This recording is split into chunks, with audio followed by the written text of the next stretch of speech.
Welkom by vandag se verduideliker. Ons stap vandag binne in 'n fascinerende, bytye wilde maar altyd lewendige ekosisteem, die Graad 7 skoolomgewing. Weet jy, net soos in die natuur is hierdie landskap vol onverwagte wendings, verskuilde gevare en natuurlik ongelooflike geleenthede om te groei. As jy hierdie eksamenoorwoud wil oorleef en meer nog, regtig daarin wil floreer, het jy die regte gereedskap en instinkte nodig. So, trek jou stapstewels aan, want ons gaan jou verander in die alfa van jou eie eksamenvoorbereiding. Kom ons duik dadelik in. Hier is ons roetekaart vir die ekspedisie. Ons verken hierdie wildernis in 4 vinnige fases. Seksie 1, die natuur van groepsdruk. Seksie 2, jou verdediging en hulpbronne. Dan skuif ons na seksie 3, die perfekte studieomgewing, en ons sluit af met seksie 4 waar ons kyk na jou absolute superkrag, geheue, leerstyle en breinkrag. Reg, kom ons val weg. Seksie 1. Die natuur van groepsdruk. In enige ekosisteem beweeg diere mos in troppe en jou skoolomgewing is glad nie anders nie. Om as 'n individu binne daardie trop te funksioneer, vereis nogal 'n fyn balans. Om hierdie landskap regtig te verstaan, moet ons net eers ons terme ken. Ewe knee of portiers is doeteenvoudig die mense in jou eie kudde, jou klasmaats en vriende van dieselfde ouderdom. En groepsdruk, wel, dit is daardie onsigbare swaartekrag wat intree wanneer hierdie mense jou beïnvloed om iets te doen. Maar hier is die groot geheim. Hierdie kragte is nie vanselfsprekend sleg nie. Dis eintlik heeltemal neutraal totdat dit in aksie oorgaan. Dink aan groepsdruk soos die weer in ons oorwoud. Dit kan jou help groei of dit kan jou in lewensgevaar stel. Aan die een kant het ons die sonskyn van positiewe gevolge. Die trop kan jou geweldig motiveer. Hulle kan jou help om gesonde gewoontes te kweek en vir jou daardie wonderlike gevoel gee dat jy iewers behoort. Maar dan is daar die naderende storm van negatiewe gevolge. Hierdie selfde druk kan lei tot risikogedrag, 'n verskriklike emosionele impak soos angs en dalk die gevaarlikste van almal, die verlies van jou eie individualiteit, waar jy jouself onderdruk net om in te pas. En dit bring ons direk by seksie 2, jou verdediging en hulpbronne. Omdat daardie weer so ontsettend vinnig kan verander en die trop onvoorspelbaar kan raak, moet jy presies weet hoe om jouself te beskerm. As dinge gevaarlik raak, is hier jou amptelike oorlewingsgids. 5 basiese stappe wat jy altyd moet onthou. Eerstens, realiteitskontrole. Neem 'n tree terug, haal asem en kyk na die feite. Tweedens, risiko's. Vra jouself, wat is die gevolge as ek dit doen? Derdens, vertrou. Luister na daardie innerlike stemmetjie, jou gewete is werklik jou beste kompas hier.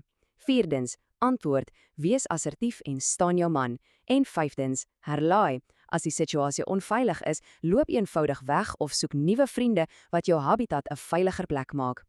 Hier is 'n stukkie gereedskap wat jy letterlik vandag nog in jou agtersak moet steek. As die druk toeneem, sê net, ek waardeer jou perspektief, maar ek gaan nie deel wees daarvan nie. Sien jy hoe kragtig dit is? Jy val nie die persoon aan nie, jy verskil slegs van die idee. Dis presies hoe jy kalm en heeltemal in beheer bly wanneer die trop onrustig raak. Maar ons moet ook onthou dat jou omgewing lankal nie meer net fisies is nie. Die digitale wildernis kan net so genadeloos wees, met kiberboelies wat agter skerme skuil. Jou absolute goue reël vir oorlewing hier, moet nooit sosiale media inhoud deel wat jou ongemaklik laat voel, of wat dalk bydra daartoe dat ander geboelie word nie. Jy moet jou online territorium met presies dieselfde respek beskerm as jou fisiese een. En luister mooi na my hier.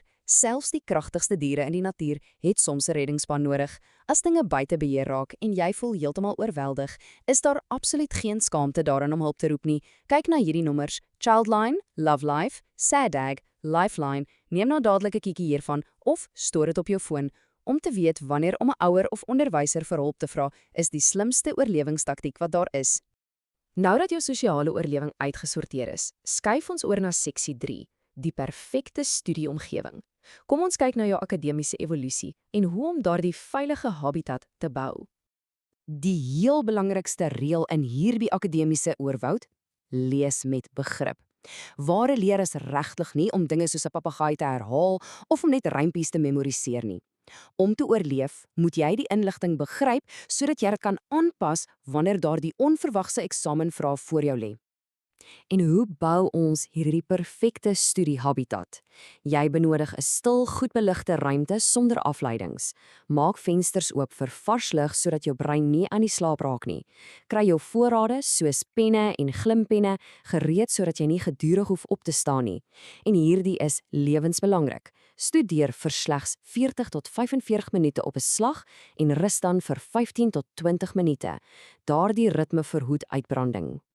Terwyl ons nou akademies dink, jy gaan heel moontlik gevra word om 'n opstel te skryf. Dink daaraan as jou kans om jou intelligensie op papier te karteer. Dis 'n logiese proses. Begin met 'n stewige inleiding. Voorsien jou bewys as 'n rede. Verduidelik dan presies hoe daardie bewys jou argument staaf. En sluit af met 'n kragtige gevolgtrekking. Maklik, gestruktureerd en hoogs effektief. Dit bring ons by ons laaste en eerlikwaar my gunsteling fase, seksie 4. Jy kan die beste, stilste kamer hê, maar as punt by paal kom, gaan net een wapen jou deur hierdie eksamen dra, jou eie breinkrag. Onthou, geheue is nie iets wat toweragtig gebeur as jy na 'n boek staar nie. Dit is 'n aktiewe proses. Jy moet dinge soos aktiewe herhaling gebruik waar jy jouself toets. Gebruik gespasieerde herhaling om nie alles op een aand in te prop nie. Maak opsommings in jou eie woorde en gebruik chunking. Dis waar jy enorme hope inligting opbreek in klein hanteerbare happies. Dit verander jou van prooi na 'n roofdier in beheer. Jou brein is soos enige ander spier, dit kort daaglikse oefening. Hoe doen mens dit? Wel, maak lyste, speel breinspeletjies en doen blokkies raaisels. Oefen fisies, dit pomp letterlik bloed na jou brein toe. Visualiseer konsepte deur prentjies in jou kop te maak. Skryf dalk selfs 'n ritmiese liedjie met jou studiewerk. En o ja, kopsomme, gepraat van mental maths. Denk vinnig, wat is 25 maal 37? Daardie skielike skok wat jy nou in jou brein voel, daardie reaksie om in rad te skakel, is presies hoekom jy kopsomme moet doen. Dit hou jou gedagtes vlamskerp sodat jy nooit op die onkant betrap word in die eksamenkamer nie. Maar laat ons net gou realisties wees. Selfs die skerpste wapen is nutteloos sonder instandhouding. Jou verstand kort fisiese brandstof. Jy moet 'n gesonde leefstyl handhaaf om jou geheue te borg. Kry daardie 7 tot 9 ure slaap sodat jou brein die dag se werk kan prosesseer. Eet gesond, dinge met omega-3 vette en doen oefening om breinfunksie te verhoog. Sonder hierdie 3 elemente veg jy 'n verlore stryd. En kyk net, daarmee staan ons aan die rand van jou eksamenoorwoud. Jy verstaan nou die trop, jy ken jou verdediging, jy weet om jou habitat te bou en jy het jou verstand opgeskerp. Jy het letterlik die volle pakkie. So, hier is my finale vraag aan jou. Nou dat jy al hierdie ongelooflike kennis het, hoe gaan jy jou unieke kragte gebruik om hierdie eksamen nie net te oorleef nie, maar heeltemal te verpletter? Gaan met selfvertroue in daai lokaal in en wys presies wat in jou steek. Sterkte!